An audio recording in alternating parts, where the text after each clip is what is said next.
Milline on sinu miks? Kas sa tead, kus sa täna oled?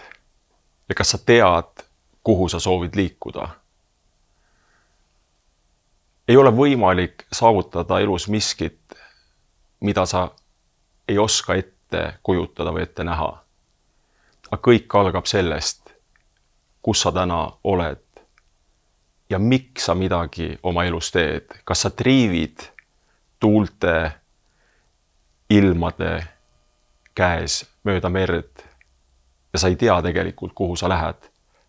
Või sa oled nagu lennuk, kes sõidab autopiloodil, aga ta teab seda sihtpunkti. Seal on tuuled, seal on erinevad turbulentsid, aga ta sõidab ikkagi selles suunas, kuhu ta jõuda lõpuks tahab.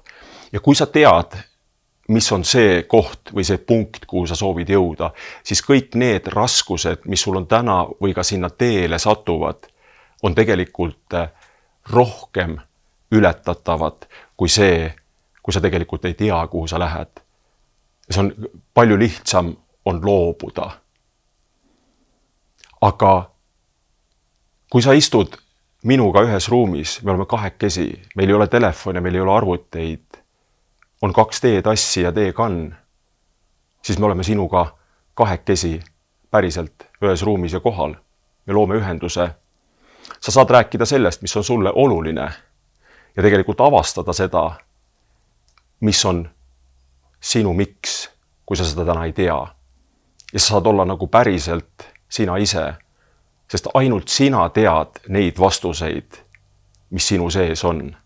Ja sina tead sinu tõde.